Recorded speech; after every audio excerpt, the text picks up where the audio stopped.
Hi everyone, I'm Lori Duncan, physical therapist in Colorado, and welcome to Blog Talk.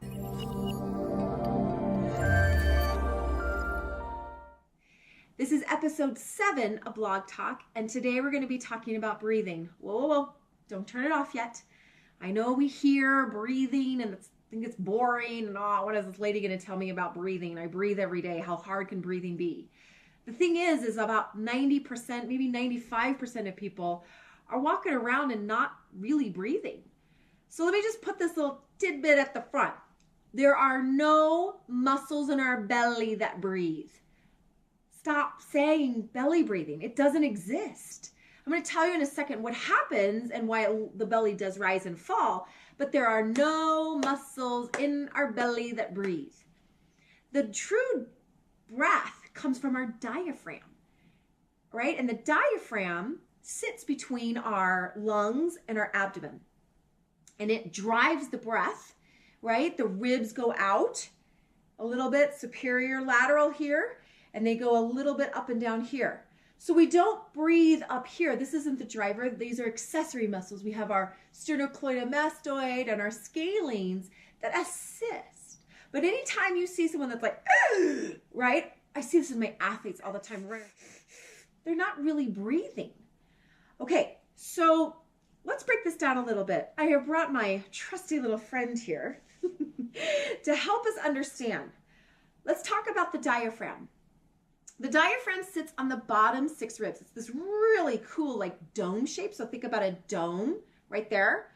And this is how it is. And then there's this tendon in the center. So it's sitting in the bottom 6 ribs, and there's a tendon in the middle. When the diaphragm contracts, it lowers down, right? The diaphragm goes the opposite way. Guess what happens as a secondary event? It pushes the belly out and in. The belly is not the driver of breath. It's like asking your ear to move your shoulder.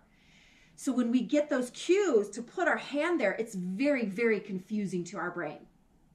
Again, the diaphragm, it's actually part of our core too. So if you want an awesome core, you got to make sure you have a diaphragm. It sits on the bottom 6 rib in this dome-shaped area. When it contracts, it lowers down and it pushes the belly out and in. Okay. And what happens with that is then the ribs go out and a little bit up. And then again, we have this accessory movement that happens up here. Why am I sitting here talking about breath? Because it's one of the most meaningful things you could change in your life is to actually find a diaphragm breath. Let's think about it. When we're stressed, people say, just take a deep breath in. Well, if you're stressed and this is your breath, guess what? That doesn't feel so great. And that's definitely not calming. The second thing is that if you really don't have a healthy breath, you're not getting all that oxygen into your body, but at the same time, you're also not getting all of the carbon dioxide and toxins back out. You want a good, healthy breath. Okay, so how do you work on this? You can take a TheraBand, or I just think your hands work well. So you can do your hands here. You can do your hands here. I feel like that can get into the neck a little bit though. So I find here or the elbows at the side, depending on what you have soft tissue-wise in front of you. Then you take a deep breath in and breathe out. Because if you're up here, you are not being as energy efficient. And for anyone for that matter, if you're cooking and breathing up here, right, you're just not being energy efficient. And that's one thing that can cause fatigue, right? It could actually decrease our immune system if you don't have a good breath. All right, so takeaway points. 1, is there belly breathing?